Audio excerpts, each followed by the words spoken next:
It's the Happy Families podcast. It's the podcast for the time-poor parent who just wants answers now. But if we really want to have healthy relationships, we've got to remove the name-calling and the swearing, that horrible accusatory orientation towards another person.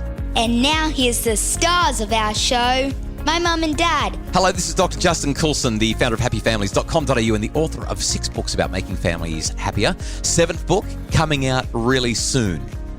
Can I tell you a bit about what it's about, Kylie? I'm here with Kylie, mum to our 6 kids and podcast partner. Kylie, can I spill the beans? Can I talk about what it is? I don't know. Are you allowed to? I don't know if I'm allowed to, but I'm going to. Let's just do it.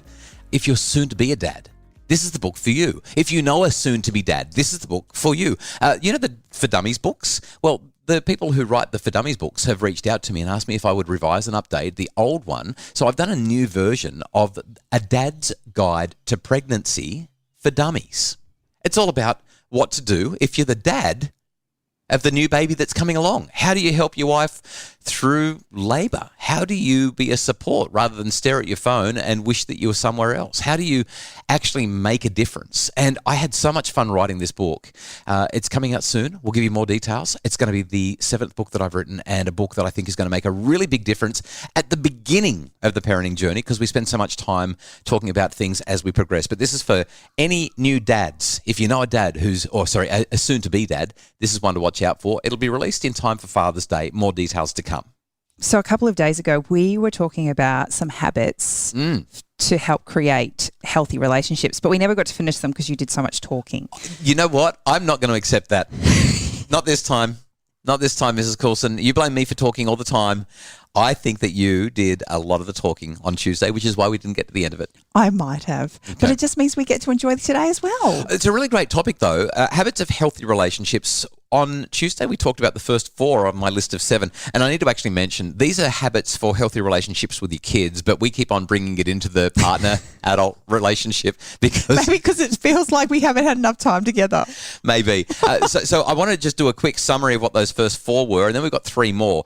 But since I've had some time to think about it, I also thought of 3 things that I want to emphasize that are really important in adult spouse, partner relationships, and I'm going to mention them at the end as well. Okay. Okay. So number 1 was make time for the relationship. Connection is the currency of relationships. You've got to make time, put the phone down, time confetti, all that stuff.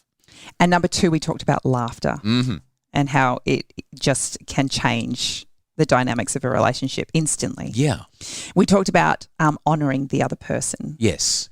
And that whether they're in the room or not. Yeah, especially, and we talked about it from a spousal or partnered perspective, and I don't think we gave enough focus to the children in that one. But you know what? But for me, it's no different. It's the same conversation. When I'm having struggles with my kids, I'm also looking for people I know that that opinions of my children are safe with. That's a beautiful comment to highlight. You want to talk to people who are not going to judge your kids for being kids while you talk about how your kids are being kids. Yeah, my kids are driving me insane, but they are the most beautiful human beings. And I know that just in this moment, I'm really struggling and I need a vent. Yeah, love it. Who can I go to that sees my children for who they are and not for the faults in me because I can't see that right now. So let me just add to that one more thing. And the thing that I want to add is it's very, very easy to talk about all the problems that our kids present.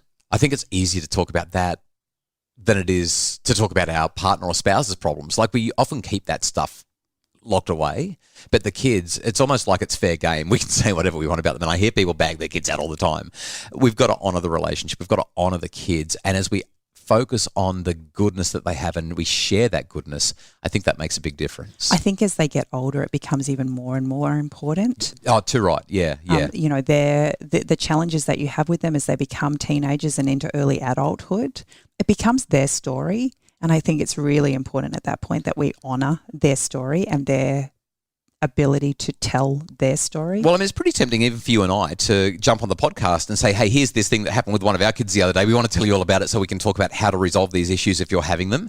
But we often don't. We keep most of the stuff that happens in our family private because we don't want to talk about our kids in ways that might make people think ill of them. They're amazing kids, but geez, they stuff up and they drive us mad. So that honouring the relationship, honouring the other person, only speaking kindly about them, complimenting them regularly, so important for our kids as well as for our spouse or partner.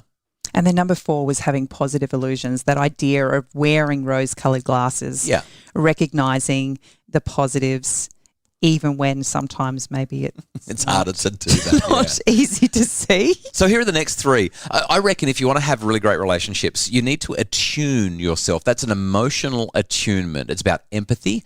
The idea that when somebody's having a hard time, we don't dismiss their emotion. We don't get all disapproving and frustrated at the fact that they're having an emotion. We try to align our emotional state with theirs. We try to step into their emotional world and say, wow, this is really hard for you right now. You're struggling.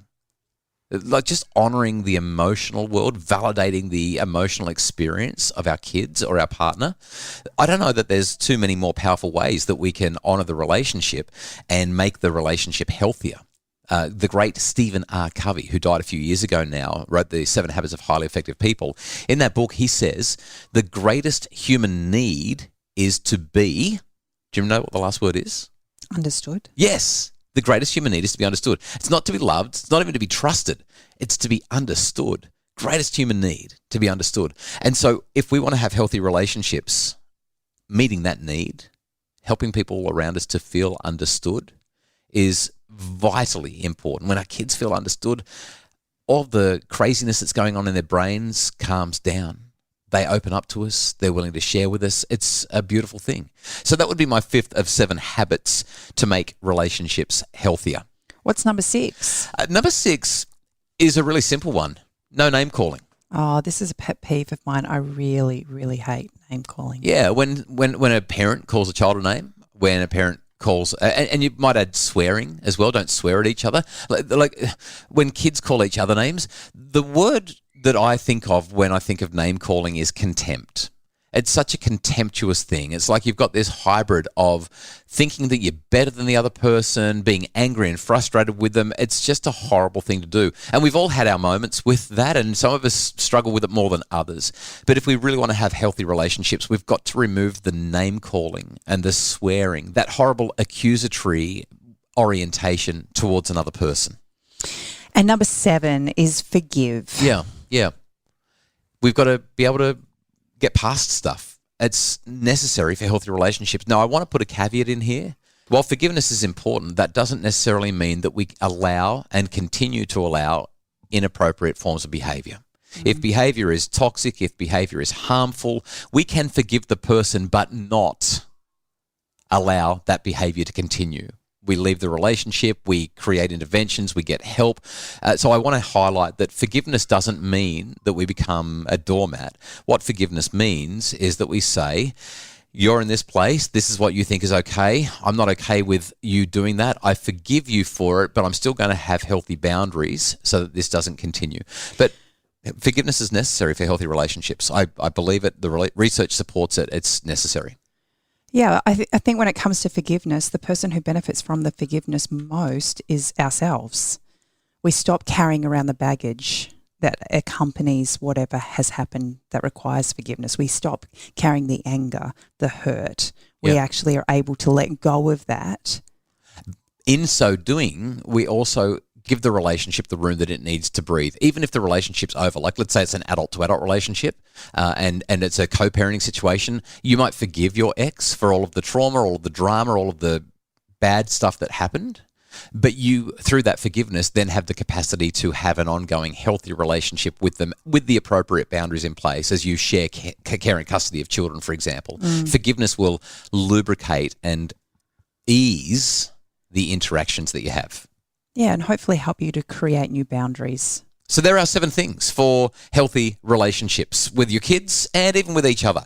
Make sure you laugh. Make sure you make time. Harbour those positive illusions with those rose-coloured glasses. Honour the other person, even when they're not present. Attune your emotions with the other. Yeah. Make sure that you don't engage in name-calling or swearing or contemptuous behaviour, and forgive. After the break, we're going to talk about 3 things that apply specifically to adult relationships if we want to have healthy interactions and relationships together. Dads are pretty awesome. Just ask me. Today, more dads are more involved with their children's lives than ever before, and research shows that their children are really benefiting from it. But too often, dads don't realise just how vital they really are. In the Dadding Done Right webinar, join me as I examine how dads can be a fantastic support, the ideal role model, and an excellent all-round best dad ever. Check out Dadding Done Right at the Happy Families webshop. It's the Happy Families podcast, the podcast for the time poor parent who just wants answers now. 3 things to help with adult relationships. Yeah, this is specifically for partners and spouses. Something that I was thinking about as we were putting this, version 1 of the podcast together. I thought, I know that most of this is about kids. It applies to adults as well, but I want to do something specifically for people who are in couple relationships and they're together. And these probably aren't the kinds of things that you might have expected me to say, but I'm going to chuck them out there and see what you think. Number 1, if you want to have a healthy relationship with your partner or spouse, flirt. I like that one. Yeah, baby.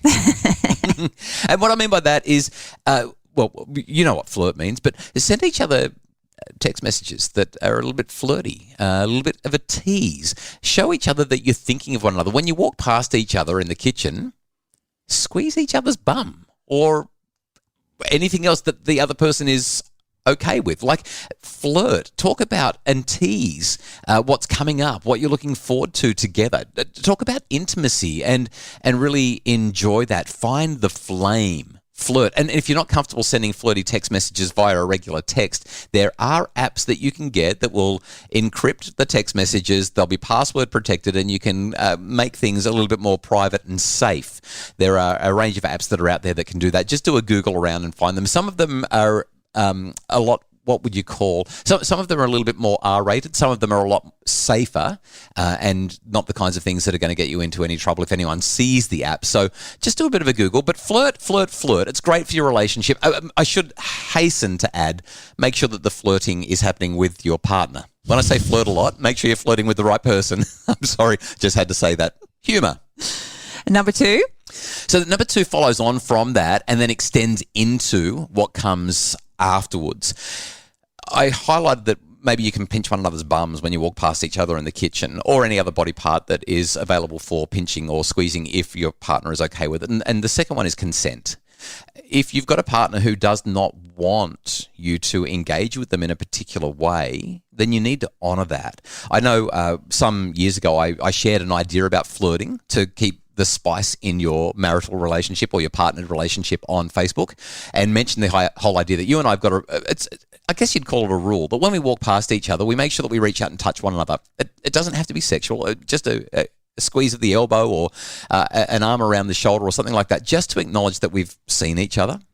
And one lady jumped into the Facebook comments and said, oh my goodness, if my husband did that, I would wrestle him to the ground. Like, just leave me alone. I'm not here to be touched all the time. Some people don't want to be touched. They don't want to be flirted with, or they've got preferences for how that occurs. And whether you're in a long-term relationship or not, the issue of consent matters. Whether it's consent for flirting, whether it's consent for what might happen subsequent to flirting, it's really important that you actually check in with each other consistently. How do you feel about this? Is this okay? Would you like more of that? Do you like that? Should we stop this? Like, make sure that you're always checking in. And some people will say, oh, consent, that's... what we're talking about here is probably not for young ears. So if you haven't already switched it off because you've got little kids in the car, if the little kids are in the car, we're just going to talk about some mature themes for a second. The idea of consent, some people say it ruins the momentum, as if I'm going to sit there and ask my partner of the last 15 years if it's okay if we do this thing. Well, actually, you do need to ask your partner of the last 15 years if it's okay if you do this thing in that intimate moment. But it's how you do it that matters. And you can do it with a lot of fun. You can do it with a lot of flirt. You can do it with a lot of sexy. And so the BDSM community, the kink community, it's all about consent. I mean, these are people, and I know that some people who are listening to this may actually be involved in this community. These are people who use all kinds of paraphernalia. They tie themselves up. They tie each other up. There's all kinds of kink and BDSM behavior that could be considered unsafe. And that's why they have things like safe words. That's why they have things like consent conversations. And I don't think that anybody's going to say that people who are involved in that aren't having a good time. They're not losing any momentum by making sure that consent is present. Now, I know I've kind of gone a little bit deep there off the deep end, but I just want to emphasize the importance of consent in our relationships. It's what makes relationships healthy, and it shows honor and respect for your partner in the relationship. I know it's one of the things that I value the most in our relationship, knowing that my opinions and my thoughts around all of this is respected, and I can share my opinions without feeling that there will be a fallout as a result of it. Yeah, opinions, desires, preferences, it's all about consent. So flirt, consent. And the third thing to have healthy, happy relationships as adults in a consenting, intimate relationship is actually to keep each other across where you're up to. Where are you? Where are you going? Who are you going with? When will you be home? Like your partner is not your mum and you're not 13 anymore. I get that. But there's something that shows consideration and respect for your partner when you say, here's where I'm going, here's what I'm doing, here's when I'll be home, here's how you can contact me. It highlights that there are no secrets. Everything's open, everything's transparent, and it helps the relationship to stay healthy. No secrets. The only way this one really works, though, is when you're both on the same page and you're both open to sharing those things. If there's one person that's constantly asking, where are you going? What are you doing? Information, then you feel like you're being kept tabs on. But if you're both on the same page and recognize that it's just respectful. Yeah. You know, if you're staying with somebody, you don't leave the house and not tell them what time you're going to be home because they don't know whether to cook dinner for you or, you know, whether or not to keep a light on or keep the door unlocked, all of those kinds of things. It's just respectful. Yeah, consideration of the other person. That's really what it comes down to. Can we be selfless rather than selfish? Can we involve the other person in our lives, tell them what's going on? So we really hope that you've enjoyed this podcast. We've had fun putting it together, The Habits of Healthy Relationships. Thanks so much for listening. We are so grateful that you are participating in what we do with happy families and specifically with this podcast. If there's any habits of healthy relationships that you would love to share with us, please let us know. You can send us a voice memo, podcasts@happyfamilies.com.au. We want to share those voice memos on some subsequent episodes of the Happy Families podcast, so please get in touch, podcasts@happyfamilies.com.au. And hey, while we're being a little bit technical, if you're loving the podcast, can you jump onto Apple Podcasts and leave us a rating and review?